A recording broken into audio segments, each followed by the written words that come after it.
গোপাল ভট্টাচার্য মহাশয়ের লাইভ অনুষ্ঠানটি দেখুন প্রতি মঙ্গলবার সন্ধে ৬:৩৫, প্রতি বুধবার বেলা ১২:০৫, প্রতি শনিবার সন্ধে ৬:৩৫ এবং প্রতি রবিবার বেলা ১২:০৫ একমাত্র সিটিভিএন প্লাস চ্যানেলে। স্বাগতম। দেখুন, একটা কথা বলে আজকের অনুষ্ঠানটা শুরু করছি। আমরা যখন স্কুলে পড়তাম, মানে বিজ্ঞান নিয়ে যখন পড়াশুনো করতে গেছি, তখন ক্যালকুলাস বলে একটা সাবজেক্ট ছিল অঙ্কের, যেটা খুব কমপ্লিকেটেড, কিন্তু শিখে গেলে তার থেকে সোজা আর কিছু নেই।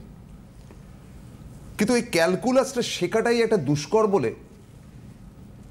৮০% লোক অঙ্কের দিকেই যেত না, মানে বিজ্ঞান পড়বই না। জ্যোতিষ শাস্ত্রটা এত কঠিন, সেই কঠিন ব্যাপারটাকে যদি অধ্যয়ন করা যায়, এখন অধ্যয়ন করাটা কিন্তু সোজা না, যার জন্য জ্যোতিষের এই কমপ্লিকেশনটা ৮০% লোক বুঝেই না, মানে আমি বলছি প্রফেশনালস। এবার ২০% সারা ভারতবর্ষে ছড়িয়ে রয়েছে, বা সারা বিশ্বে বলতে পারেন। তার মধ্যে গুটি কতক জায়গা তো আমাদের পশ্চিমবঙ্গে থাকা উচিত। সেরকম ধরনেরই ব্যতিক্রমী শিক্ষিত শিক্ষক আমার ভীষণ প্রিয়, চিরকালের প্রিয় মাননীয় শ্রী গোপাল ভট্টাচার্য। Welcome sir. হ্যাঁ, সময়টা সকলের কাছে খুব উদ্বেগের। হ্যাঁ, কারণ হচ্ছে যে এখন যেটা দেখা যাচ্ছে যে রাশিয়া ইউক্রেনের মধ্যে যুদ্ধটা চলছে, মাঝখানে ইন্ডিয়া পাকিস্তান করে দিয়েছে ইরান। হ্যাঁ, ইন্ডিয়া পাকিস্তানের কিছু সমস্যা হলো, যুদ্ধ হলো একটা ছোটোখাটো। আবার মধ্যপ্রাচ্যে ওইদিকে তো ইসরায়েলের সঙ্গে গাজা বা লেবাননের যুদ্ধ চলছিলই, তার সঙ্গে আবার ইরানের একটা বিরাট যুদ্ধ। এই যে ইরানের বিরাট যুদ্ধটা লোকে বুঝতে পারছে না যে পেট্রোলের দামটা কোথায় যাচ্ছে, ডিজেলের দামটা, কালকে এক প্যাকেট বিস্কিটের দাম কোথায় গিয়ে দাঁড়াবে, মানে এই আগামী ১৫-২০ দিন, এক মাসের মধ্যেই এই পেট্রোলের দামটা কোথায় দাঁড়াবে, আর তার ফলে নিত্য প্রয়োজনীয় জিনিসপত্রের দাম যে কোথায় যাবে সেটা লোকে চিন্তাও করতে পারছে না। যে ভাবছে যে ওই যুদ্ধ হচ্ছে, ওদের হচ্ছে, আমাদের কি তা নয়। এই সময় ভারতবর্ষে ১৫% যুবক যুবতী বেকারত্বের শিকার। বেকারত্ব সব থেকে চরমে। ১৫% যারা শিক্ষিত যুবক যুবতী, তাদের কাজ নেই। আমেরিকায় যারা কাজ করতো তারা ফিরে এসছে ইন্ডিয়াতে, অনেকে আইটি সেক্টর থেকে সরিয়ে দিয়েছে। অনেকে সরকারি চাকরির জন্য চেষ্টা করছে, সরকারি চাকরির স্কোপ কমে গেছে। যদিও তার মধ্যে একটা শুভ সংবাদ যে রেলে, আমি তো এগুলো খোঁজ খবর রাখি, রেলে ৭,০০০ নতুন লোক নিয়োগ হচ্ছে ভেরি রিসেন্ট, এবং এসএসসিরও নিয়োগ শুরু হয়েছে। তো এইটা একটা মন্দের খবর। কিন্তু এই যে ৩০শে মার্চের পর থেকে পট গ্রহগুলো চেঞ্জ হলো। শনি চলে গেল কুম্ভ থেকে মিনে, ১৪ই জুন বৃহস্পতি চলে গেল বৃষ থেকে মিথুনে। দুটো মেজর গ্রহ। দেখুন, আমাদের জীবনে এই যে আপনার ভালো চাকরি হবে না, বিয়ে এবছর আছে কিনা, চাকরির যোগ আছে কিনা, আপনার এডুকেশন, আপনি মেডিকেল পাবেন কিনা, এডুকেশনে ভালো সাকসেস আসবে কিনা, কেরিয়ারের ক্ষেত্রে বেটার কোনো অপরচুনিটি আসবে কিনা, ভালো চাকরি পাবেন কিনা, যে দুটো মেজর গ্রহ, ইনক্রিমেন্ট হবে কিনা, প্রমোশন হবে কিনা, যে দুটো মেজর গ্রহ আমাদের জন্মচক্রে বরাবর প্রভাব বিস্তার করে, সেই দুটো গ্রহ হচ্ছে শনি এবং বৃহস্পতি। হ্যাঁ, আমি যদি সৌরজগতের গ্রহগুলো দেখি, প্রথমে আছে সূর্য, তারপরে বুধ, তারপরে শুক্র, তারপর পৃথিবী মাঝখানে, তার মধ্যে আমরা রয়েছি। সেই জন্য অন্য গ্রহগুলোর প্রভাব বিস্তার করা আমাদের কাজ। তারপর আসছে মঙ্গল, তারপর আসছে বৃহস্পতি, তারপর আসছে শনি। তো শনি আর বৃহস্পতি এই দুটো গ্রহ শেষে রয়েছে। রাহুকেতু তো ছায়া গ্রহ। তো সুতরাং পৃথিবীর ওপরে, যে মানুষের ওপরে, মানুষের জীবনযাত্রার ওপরে, চাকরি বাকরি বলুন, অর্থনৈতিক অবস্থা বলুন, সিচুয়েশন বলুন, সামগ্রিক সারা পৃথিবীতে যে দুটো গ্রহ মেজর প্রভাব ফেলে, সেই দুটো গ্রহ হচ্ছে শনি আর বৃহস্পতি। কয়েকদিনের মধ্যেই দুটো গ্রহ চেঞ্জ হয়েছে। শনি চেঞ্জ হয়েছে, বৃহস্পতি চেঞ্জ হয়েছে, আবার রাহু কেতুর মতো ছায়া গ্রহ 18ই মে চেঞ্জ করে চলে গেছে। মানে রাহু কুম্ভ থেকে চলে গেছে, মীন থেকে চলে গেছে কুম্ভে, আর কেতু কন্যা থেকে চলে গেছে সিংহে। 6ই জুন যেই না মঙ্গলটা এই কেতুর সঙ্গে প্রবেশ করলো, মঙ্গল থেকে আমরা কি বিচার করি? মঙ্গলকে আমরা বলি লাল গ্রহ। এটা গ্রহদের মধ্যে সেনাপতি, যুদ্ধ বিগ্রহ। কোন গ্রহ দেয় যুদ্ধ বিগ্রহের তীব্রতা? কোন গ্রহ বাড়ায়? সেই গ্রহটা হচ্ছে মঙ্গল। মঙ্গলকে বলা হচ্ছে পৃথিবীর ধরণী গর্ভসম্ভূতম বিদ্যুৎপুঞ্জ সমাপ্রভম, অর্থাৎ মঙ্গলকে আমাদের জ্যোতিষশাস্ত্রে ধরণী বা পৃথিবীর সন্তান হিসেবে মনে করা হয়েছে। সেজন্য মঙ্গল যখনই এফেক্টেড হবে তখনই এই যুদ্ধ বিগ্রহ লেগে যাবে, বড় সড়ো ভূমিকম্প হবে। আমি দেখুন আগের প্রোগ্রামে বলেছেন এইগুলো ঘটার আগেই আমি বলে দিয়েছি। আমার এখনো ইউটিউবে রয়েছে, সিটিভিএনের যে প্রোগ্রামগুলো আপলোড রয়েছে, যে 6ই জুন মঙ্গলকেতু আসছে, দেখবেন যুদ্ধ বেড়ে যাবে, আগুন লেগে যাবে, অগ্নিসংযোগ হবে, বিমান শুধু নট অনলি বিমান, এই যে 1300 দোকান পুড়ে গেল, আর দুবাইয়ে 22 তলা মল পুরো জ্বলে গেছে। হ্যাঁ, তো এই যে এখন এগুলো বাড়বে, এবং এইটা কি বলে 22শে জুলাই পর্যন্ত, 28শে জুলাই পর্যন্ত মঙ্গল এবং কেতু একসঙ্গে রয়েছে। এই পরপর ওই একটা বড় বিমান দুর্ঘটনায় কিন্তু এটা থেমে নেই। এই 28শে জুলাই পর্যন্ত পরপর অ্যাক্সিডেন্ট, অগ্নিসংযোগ, এমনকি মঙ্গল ভূমিকম্প দেয়, মঙ্গল আর্থকোয়েকের সম্ভাবনা রয়েছে। ইতিমধ্যে ইরানে একটা ছোটখাটো আর্থকোয়েক হয়েছে। তো এই কটা দিন আমাদের খুব সাবধানে কিন্তু থাকতে হবে 28শে জুলাই পর্যন্ত। হ্যাঁ, সব দিক থেকে একটা খুব অরাজকতার ব্যাপার তৈরি হবে। ইরান ইসরায়েলের যুদ্ধের তীব্রতা ভীষণভাবে বাড়বে। হ্যাঁ, মূল্যবৃদ্ধি অনেক বাড়বে, বেকারত্ব বাড়বে এই সময়ের মধ্যে 28শে।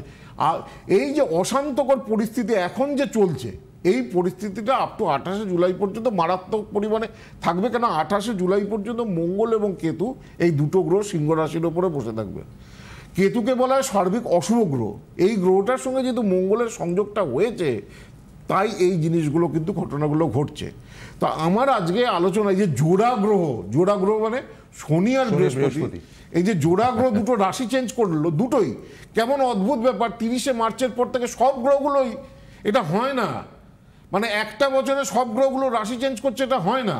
এটা এই বছরেই হচ্ছে, একটা বছরের মধ্যে সব গ্রহগুলোই তার রাশি চেঞ্জ করে ফেলছে, এবং তার এটা কোনো বছরে হয় না। সেজন্য 2025-এর প্রথমার্ধটা মোটামুটি থাকলেও শেষার্ধটা কিন্তু ভালো যাবে না। বিশেষ করে সেপ্টেম্বর অক্টোবর পর্যন্ত, 30শে কি বলে 28শে জুলাই পর্যন্ত খারাপ সময় তো রয়েছেই, তারপরেও সেপ্টেম্বর অক্টোবর পর্যন্ত ভোগাবে।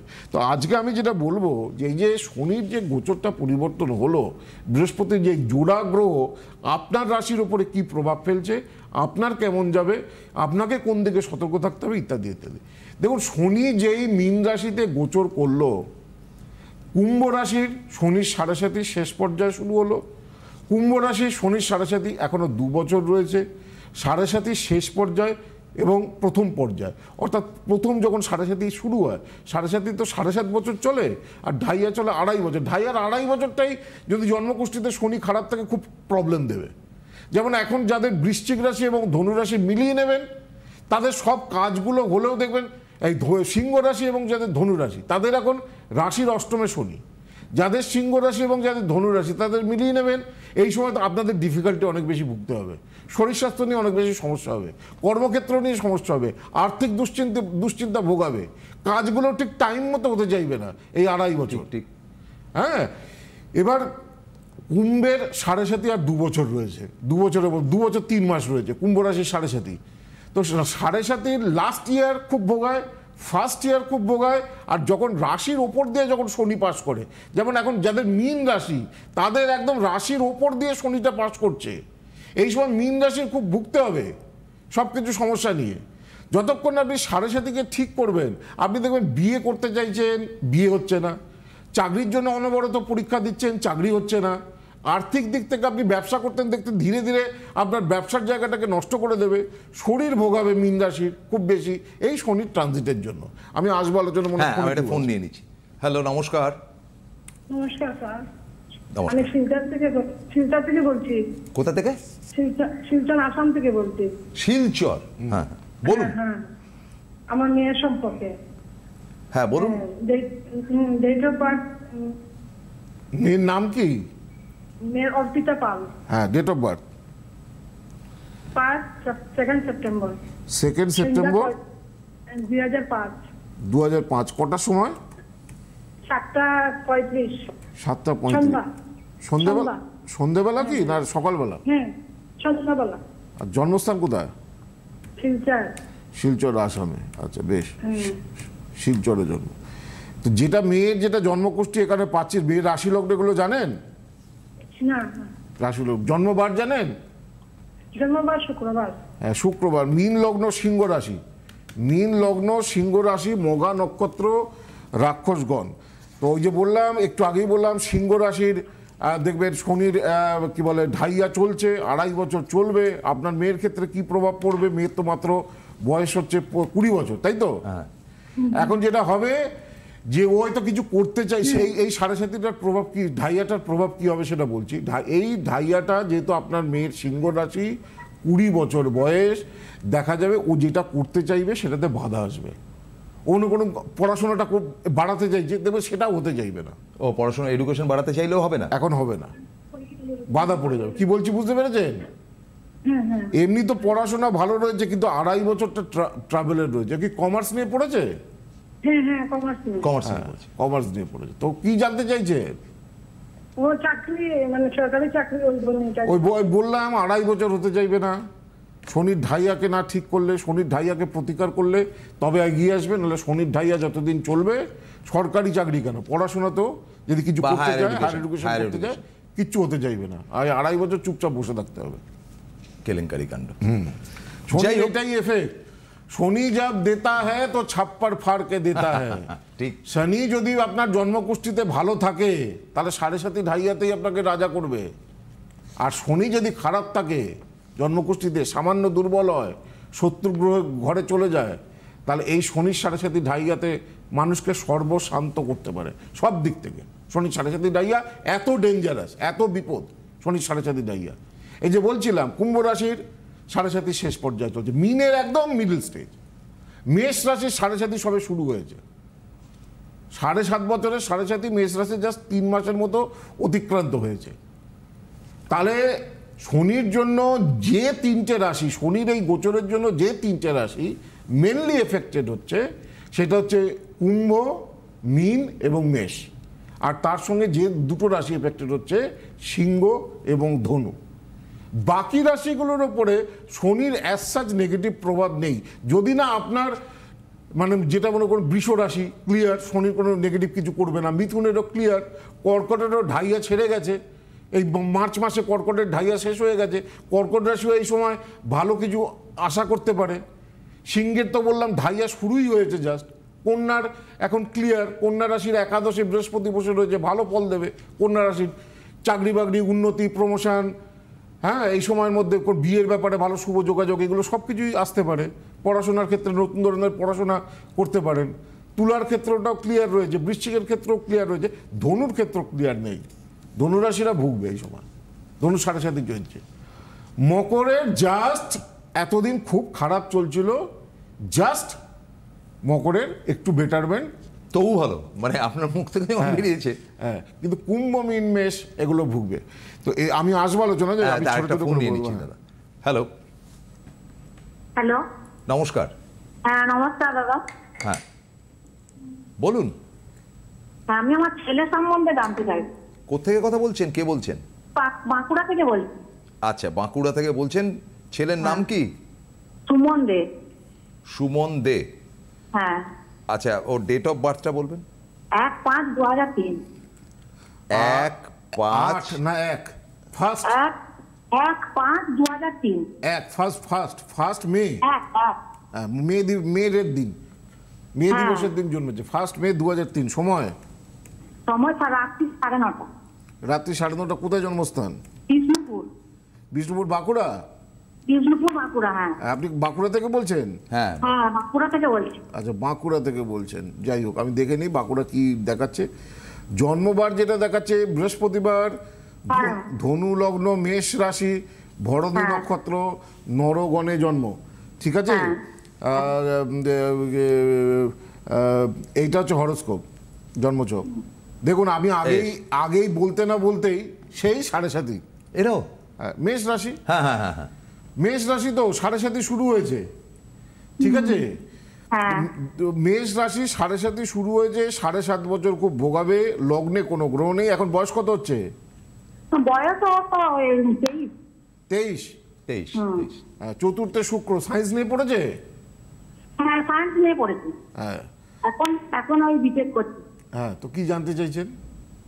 জানতে চাইছি যে কম্পিটিশন একটা থাকছে, তাতে কি মানে কোনোদিন কিছু কাজ পাবে? কি ওইটাই জানতে চাইছি যে কোনো কোম্পানি কি কোনো মানে কিছু ওকে নিবে? ওনার বক্তব্যটা হচ্ছে ইজ মানে this boy is very complicated to some extent. তোর ভবিষ্যৎটা কি হবে? ভবিষ্যৎ বিটেক তো প্রচুর লোক করছে, বিটেকও করছে, আজকাল এমবিও আকছার প্রচুর লোক করছে, কিন্তু ভালো চাকরি হচ্ছে কই? ভালো চাকরি হচ্ছে খুব কম গোনাগুনি ছেলে মেয়েদের, যাদের চার্ট জন্মছক খুব পাওয়ারফুল। আর যাদেরই জন্মছকে বিটেক করছে, এমবিএ করছে বা গভর্নমেন্ট সার্ভিসের, আপনার সাজেশনটা কি ছিল, মানে কি হওয়া উচিত ছিল? না না, সায়েন্স টেকনিক্যাল লাইনই পড়ছে, ঠিকই আছে, ঠিক আছে। পরবর্তীকালে এমবিএও পড়তে পারে, এমবিএ পড়ারও যোগ রয়েছে এই চার্টে।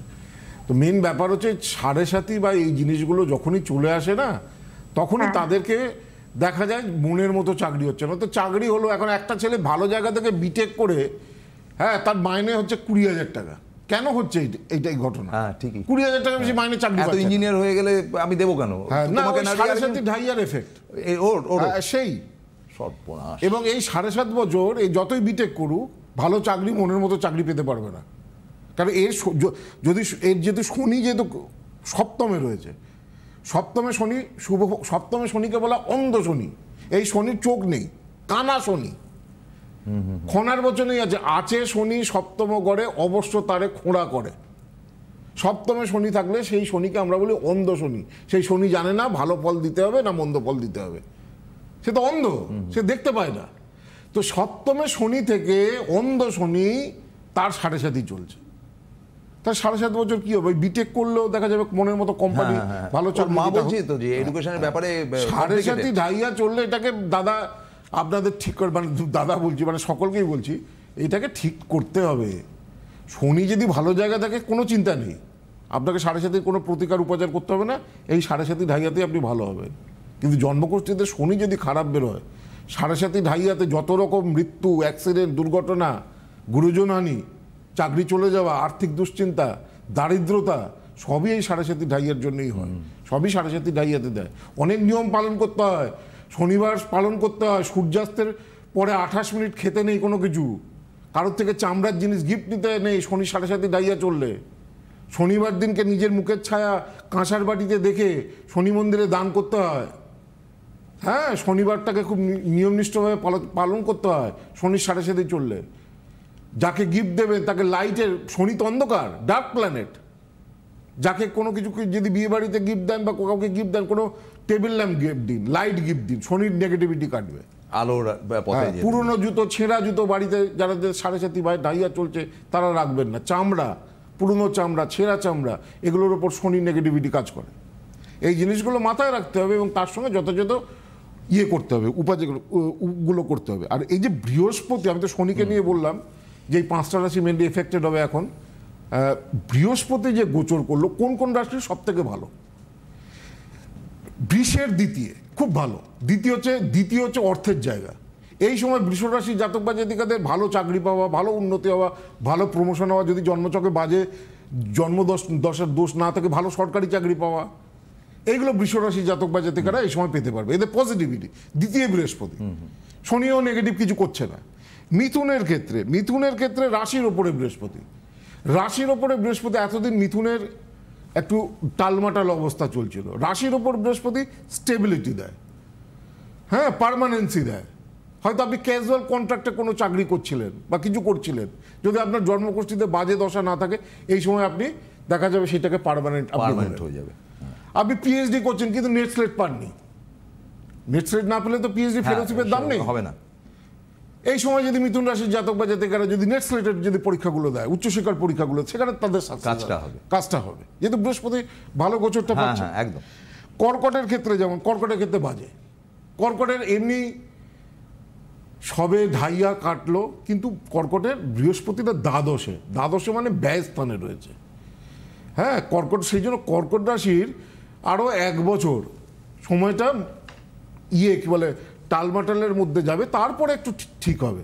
তবে তুলনামূলকভাবে কর্কট রাশির মেজর যে নেগেটিভ টাইমটা সেটা কেটে গেছে, কারণ শনি ঢাইয়া শেষ।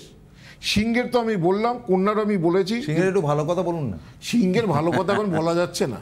সিংহের জোড়া ফলার আক্রমণ, রাশির উপরে মঙ্গল কেতু, আবার রাশির অষ্টমে শনি। তাহলে কি তাকে খুব পিসফুলি থাকতে হবে? খুব পিসফুলি, খুব ঠান্ডা মাথায় সিংহ রাশিকে থাকতে হবে। হেলথ, বিজনেস, আর্থিক, কর্মক্ষেত্র সবই সিংহ রাশির এই সময় এফেক্টেড হবে। তো খুব সাবধানে থাকতে হবে। কি বলে শত্রুতা বৃদ্ধি সব কিছু এই সময় সিংহ রাশির একটু তুলনামূলক বেশি হবে। তবে এই বেশিটা আগামী 28শে জুলাই পর্যন্ত বেশি চলবে, তারপরে একটু একটু একটু করে সিংহ রাশির ক্ষেত্রে অনেকটা মানে কমে আসবে। কন্যার ক্ষেত্রে বললাম ভালো, তুলার ক্ষেত্রেও ক্লিয়ার রয়েছে। তুলার তো নবমে বৃহস্পতি গোচর করলে ভাগ্যোন্নতি দেয়, শ্রীবৃদ্ধি দেয়, বিদেশ যাত্রা দেয়, উচ্চশিক্ষায় সফলতা আসে। বৃশ্চিকের ক্ষেত্রে অষ্টমে বৃহস্পতি, বৃশ্চিকের যদি এই সময় যদি টাকা না জমা, বৃশ্চিক রাশি টাকা জমাতে পারে না, খুব কম। হ্যাঁ, কারণ উদার মনের হয়তো বৃশ্চিক রাশি সবার যাদেরই কষ্ট তাদেরকেই দিয়ে দেয়। সেই জন্য বৃহস্পতির এই সময় কিন্তু অর্থনাশ, অর্থ ক্ষতি এগুলো বা হঠাৎ করে ব্যয় বৃদ্ধি এগুলো খুব বেশি হবে। মকরের ক্ষেত্রে মোটামুটি শুভ সময়, কুম্ভের এবং মীনের ক্ষেত্রে কিন্তু সময়টা কিন্তু শুভ পাওয়া যাচ্ছে না। গোপালদা, আমি একটুখানি বলে দিতে চাই, কারণ এই কমপ্লিকেটেড সময়টাতে গোপালদা তো আছেন আমাদের সঙ্গে, ওই তো বললেন উনি যে সিংহ রাশির খুব খারাপ অবস্থা, একটা টিপস দিলেন, কিন্তু জীবন পরিবর্তন করবার জন্য তো গোপালদার সঙ্গে সরাসরি কথা বলতে হবে। অনলাইন প্রেডিকশন সব থেকে প্রথম বলি, 8584038638 এই নাম্বারটা কিন্তু গোপালদা খুব একটা কমন নাম্বার, এটাকে নোট করে রেখে দেবেন, তলায় যাচ্ছে যদিও। কমপ্লিকেশন আসছে, বুঝতে পারছেন তো, প্রত্যেক দিন ঘটনা ঘটছে। আগের দিন বিমানটা পড়ে গেল, পরের দিন ব্রিজটা ভেঙে গেল পুনাতে। এটা কি চলছে, এটা কি আপনার জীবনে এই ঘটনা ঘটলে কে আটকাবে? দক্ষিণ কলকাতা গড়িয়াহাট 4 মাথা ক্রসিং যশোদা ভবন, প্রতি সপ্তাহে 9007935831 9007937631। বারাসাত ডাকবাংলো ও বর্ধমান রেল স্টেশনের সন্নিকটের চেম্বার ওই 8584038640। আর দুর্গাপুর বেনাচিতি প্রতি সপ্তাহে বসেন 9748749041 আর ওই 8584038636। বাকি সমস্ত বুকিং আর তো রয়েছে চেম্বারের নামগুলো বলে দিলেই হবে, শিলিগুড়ি, কৃষ্ণনগর, মেদিনীপুর, বহরমপুর, গৌহাটি, বর্ধমান, শিলিগুড়ি, কৃষ্ণনগর, হলদিয়া, আগরতলা, দিল্লি, ব্যাঙ্গালোর, কোচবিহার, শিলচর, মালদা, পুরুলিয়া। উনি আবার কিন্তু স্টেটের বাইরে ব্যাঙ্গালোর, বম্বে ইত্যাদি। ওই সব চেম্বারের জন্য 8584038631 এটা হচ্ছে যোগাযোগ নম্বর। আর যারা আসতে পারছেন না, মনে করছেন আমাকে অনলাইনে দেখাবেন, আপনার সময়টা কেমন যাবে, সামনে চাকরি বাকরির যোগ আছে কিনা, ভালো বিয়ে হবে কিনা, ভিডিও কলে আমি কথা বলবো। অনলাইনের নাম্বার 8584038640। এখন এবার সামনে কৌশিকী অমাবস্যা রয়েছে 22শে আগস্ট, আর বেশি দিন নেই। কৌশিকী অমাবস্যা আমার বাড়িতে কয়েক হাজার মানুষ আছে প্রতিকার এবং পুজো করতে। তো এখন না বুকিং করলে কৌশিকী অমাবস্যা দেখাতে পারবেন না। আর এই যে রথযাত্রা পর্যন্ত যে দক্ষিণাবর্ত শঙ্খটা, এটাকে লক্ষ্মী শঙ্খ বলে, ভগবান বিষ্ণুর হাতে থাকে, বাড়ির বাস্তুদোষ নাশ করে। এই দক্ষিণাবর্ত শঙ্খ জল ভরে যদি বাড়িতে অমাবস্যা দিনে ছেটানো যায়, বাড়ির সমস্ত বাস্তুদোষ নাশ হয়, আর্থিক শ্রীবৃদ্ধি তৈরি হয়। এটা দেখুন কত বড় শাঁখটা, স্ট্যান্ড সমেত এই রথযাত্রা পর্যন্ত যে চেম্বারে দেখান, অনলাইনে বা অফলাইনে, আপনারা এই দক্ষিণাবর্ত শঙ্খটা আমার তরফ থেকে উপহার পাবেন। এটা ভেরি ভেরি রেয়ার শঙ্খ, দক্ষিণাবর্ত শঙ্খ। বাড়িতে রাখা যে ভেরি কস্টলি, হ্যাঁ ভেরি কস্টলি, বাড়িতে রাখা, এবং এটা উপহার দেওয়া হচ্ছে। হ্যাঁ, এত স্টক পাওয়া যায় না একসঙ্গে, উপহার দেওয়া আছে। এটা হচ্ছে 1 নম্বর। 2 নম্বর হচ্ছে যে যারা জ্যোতিষ শিখতে চাইছে তাদের আমাদের জুলাই মাস থেকে বাগবাজার এবং দুর্গাপুরে কোর্স শুরু হচ্ছে, পৌরোহিত্য এবং জ্যোতিষের কোর্স। আপনারা দুর্গাপুর এবং বাগবাজারে সেখানে যোগাযোগ করতে পারেন। 1 বছরের কোর্স এবং কোর্সের শেষে সার্টিফিকেট। আমাদের তো বড় সেমিনার হয়, ইন্টারন্যাশনাল সেমিনার হয়, সারা পৃথিবী থেকে অ্যাস্ট্রোলজার আসে, সেই সেমিনারে অ্যাওয়ার্ড এবং সার্টিফিকেট পাবেন। এবং একেবারে পরিশেষে বলি যে আপনার উপর ভরসা যেমন সব জায়গায় আছে, অনুষ্ঠান শেষ, কিন্তু এডুকেশন সংক্রান্ত কমপ্লিকেশন কিন্তু এই জুন থেকে ওই জুলাই, উনি যা বলেছেন একবার খাঁটি কথা। আর যেতে যেতে একটা কথাই বলবো যে যারা আজকে ফোনে পেলেন না, আমি সামনের সপ্তাহে ইউটিউব এবং ফেসবুকে কমেন্ট সেকশনে আপনারা আপনাদের সমস্যা লিখে জানাতে পারেন। আমি পরের অনুষ্ঠানে সেটা দেবো। আজকে তো ওই রাশি বলতে গিয়ে এটা বলা হলো না, নেক্সট উইকে আমি নিশ্চয়ই বলবো, 2-3 জনের অন্তত বলবো। থ্যাংক ইউ ভেরি মাচ গোপালদা, নমস্কার নেবেন। গোপাল ভট্টাচার্য মহাশয়ের লাইভ অনুষ্ঠানটি দেখুন প্রতি মঙ্গলবার সন্ধে 6:35, প্রতি বুধবার বেলা 12:05, প্রতি শনিবার সন্ধে 6:35 এবং প্রতি রবিবার বেলা 12:05 একমাত্র CTVN+ চ্যানেলে।